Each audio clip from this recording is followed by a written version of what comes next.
السلام عليكم ورحمة الله. ازيكم عاملين ايه؟ يا رب تكونوا دايما بخير. يوم جديد ان شاء الله بكل حاجة حلوة. يوم شاق النهاردة عندي. اليوم من اوله لاخره كده هنعمل فيه حاجات. يعني انا هعمل النهاردة ورايا عمايل اكل، وورانا المواعين اللي انتوا شايفينها كده، المواعين اللي في الحوض، وفي مواعين مستخبية على البوتاجاز، والبوتاجاز حوارات كتيرة كده، وفي اكل هيتعمل. والنهاردة اليوم بتاع مسح الشقة، عندي همسح الشقة.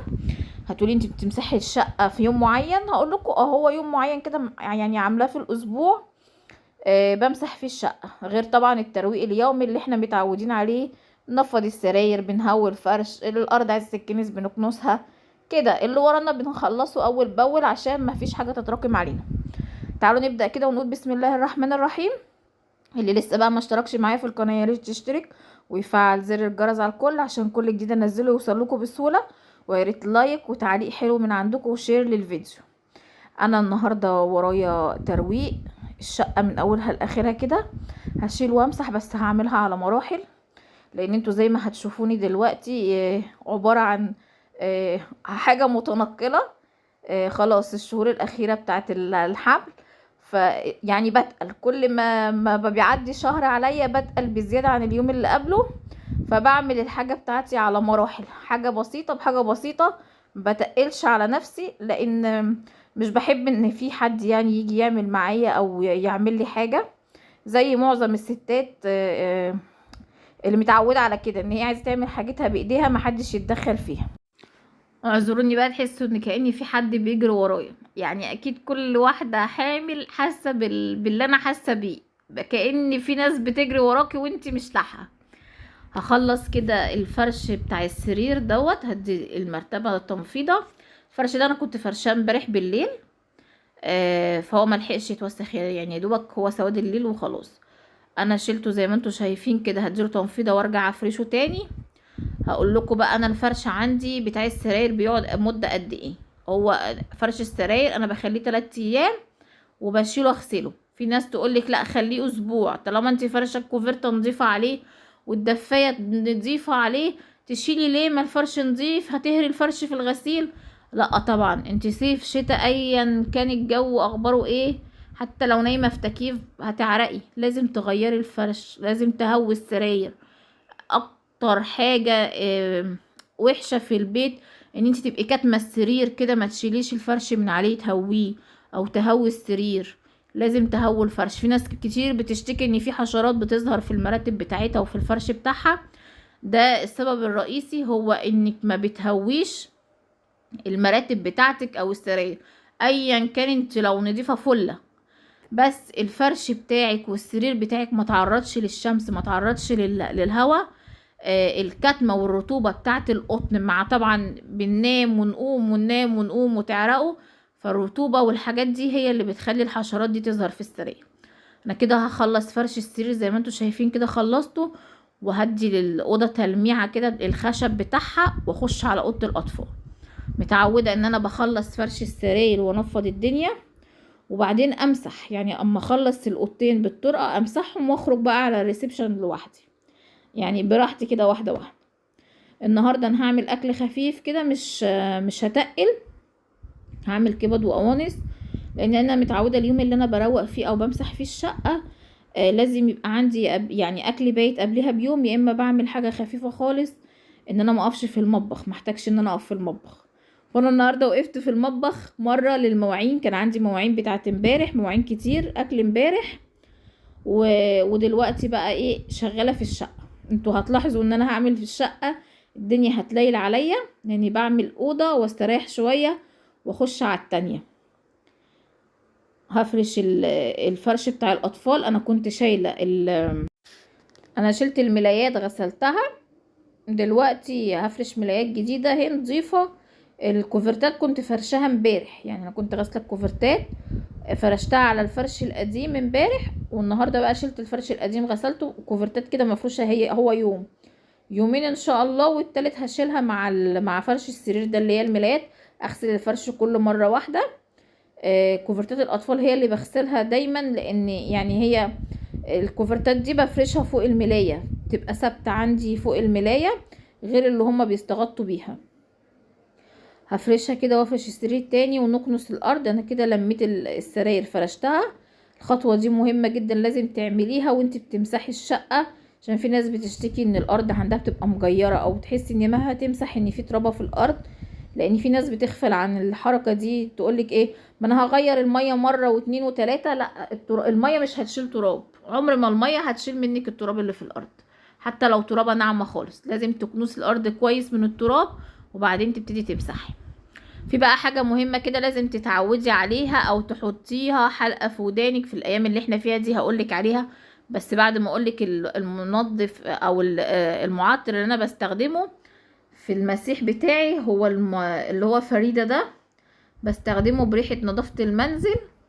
ريحته بتبقى حلوة جدا، يعني في المسح بيقعد يومين كده ببقى مسحة بالارضيات، ريحته بتبقى موجودة في الشقة. ومن ناحية تانية انا عاملاه معطر في ازازة، باخد منه معيارين او 3 على حسب حجم الازازة عندك، وبزوده مية وبرش بيه بقى. ترش بيه الستاير، ترش بيه الانتريه، الاوض بتاعة النوم، السراير كده ترش عليها من فوق، بيديكي ريحة حلوة جدا. في ناس كانت تقولك الدوني ما بيقعدش، ما فيش 10 دقايق وتلاقي ريحته طارت كده في الهواء، لكن المعطر ده ثابت جدا وريحته حلوة جدا. هكنس السجادة دي بتاعت الاعياد بس والمناسبات، غير كده بتتشال. انا فرشتها بقالها كده 10 ايام من ساعة العيد او اكتر من 10 ايام، فهديها كنسة حلوة كده وهديها يعني بحته مبلوله لو فيها اي بقعه ظاهره او اي حاجه، يعني زي ما انتم شايفين كده فاتحه ازاي. وهاخدها اشيلها واطلع الاستبن بقى اللي احنا بنقعد نبهدل فيها وناكل ونشرب عليها وكل حاجه. الحاجه بقى اللي انا عماله اقولك لازم تحطيها حلقه في ودانك، اني عودي نفسك في الزمن اللي احنا فيه دوت ما تعتمديش على حد ايا كان، ولا قريب ولا صاحب ولا جار ولا اي حد. ما تعتمديش غير على نفسك، ما تستنيش مساندة او مساعدة من حد. مش هنتكلم على المساعدة المالية، لان طبعا كل الناس دلوقتي محتاجة مساعدات مالية. احنا بنتكلم حتى لو معنوية، يعني لو حتى حد هيسندك مستنيه حد يسندك بكلمة حلوة ويقولك معلش او يهون عليكي. الايام دي الناس كلها قاعدة عايزة تتفرج على التاني، يعني كل واحد او كل واحدة تحس ان اللي ليها سلفة مثلا مرتاحة وجوزها مريحها، نفسها في يوم من الايام تتفرج عليها وهم ماسكين ومقطعين شعور بعض. او لو شايفة ان بيتها حلو ومرتاح وي مستنية تشوف اليوم اللي بيتها ده هيبقى خربان وفيه حاجة مش كويسة. مش هنتكلم على السلفة بالاخص، هي بتيجي من اقرب الاقربين والله، يعني بتيجي من الاخ، بتيجي من الخال، بتيجي من العم، ممكن تيجي من الناس اللي انتي قاعدين بياكلوا معاكي في طبق واحد في البيت، يعني انتي اللي عامله لهم الاكل بايدك وتعبانه فيه وقاعدين بياكلوا في طبقك، وفي نفس الوقت لما تتلفتي كده لو دخلت المطبخ هتلاقيهم جايبين في سيرتك. ففي الزمن ده ما تستنيش حاجه من حد، تخلي نفسك يعني تخليكي في حالك، نفسك ثم نفسك ثم نفسك ثم راحة بالك. الباب اللي هيجيلك منه وجع الدماغ في الايام دي تقفليه على طول، ما تديش فرصة لحد، لان احنا ادينا فرص كتير. يعني انا عن تجربة، انا مش هقول لكم ان انا كبيرة في السن، انا صغيرة في بداية الثلاثينات يعني. فيعني اديت فرص كتير وكنت بدي لناس كتير، اللي هو يعني مثلا بديله، ما يمكن عمل الحاجة دي غصب عنه، او يمكن هي عملت الحاجة دي غصب عنها او ما تقصدش، او لا هي بتقولها بحسن نية، هي بتضحك، هي بتهرج. فلقيت لا، يعني لما قعدت حصلت مواقف معايا، او المواقف الجد، او بمعنى اصح في مثل بيقولك اللي ايه، اللي بيفقد حاجة عزيزة عليه، اللي هي يعني حد عزيز عليك يموت او شخص عزيز عليك يموت، فمن بعد الموقف دوت انتي ما بتديش لأي حد، او البني ادم ده ما بيديش فرص لحد، بيعرف حقيقة الناس ازاي، او هم ازاي اصلا على حقيقتهم. فانا من بعد وفاة والدي عرفت الناس كلها ظروفها ايه، دنيتها ايه، كل واحد كان بيبصلي البصة بتاعته كانت بصته ايه ليا، كنت الاول بتعامل بحسن نية جدا وبدي للبني ادم فرصة واتنين وتلاتة وعشرة، يعني ممكن يبقى مبهدلني، مفرج عليا الناس، تهني، يعني ممكن تكون واحدة صاحبتي اتخانقت معايا وهنتني جامد وقلت مني جامد، وتيجي في مرة تقابلني في الشارع بعديها بشهر او شهرين تبصلي وتضحك، فانا بحسن نية اجري عليها واضحك وكأني مفيش حاجة حصلت وكل حاجة اترمت ورا ظهري. ما بقتش خلاص، ما بقتش ادي لحد فرص. الباب اللي بقى يجيلي منه وجع الدماغ او اللي بقى يجيلي منه مشكلة، حتى لو مشكلة تافهة او صغيرة، او ان لو لقيت الشخص اللي قدامي ده او الشخصية اللي قدامي دي بتتفه مني او بتقلل مني، فلا، مع السلامة، راحت بالي ثم راحت بالي ثم كل حاجة بالنسبة لي هي اللي تبقى حلوة.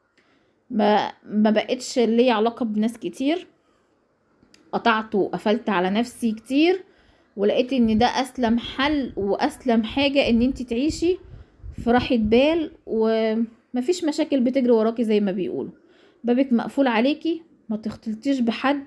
الاختلاط بقى وحش جدا الايام دي، الناس بقى جواها سواد بطريقة وحشة، ربنا يعافينا ويعافيكم. تعالوا بقى نعمل الكبد والقوانص كده زي ما انتم شايفين، يعني انا خدتكم في الكلام شوية بس هقول لكم الطريقة بسرعة. اهم حاجة في الكبد والقوانص ان انت ما تقطعيش الكبدة، تخلي الكبدة بحالها زي ما هي عشان ما تتهريش منك.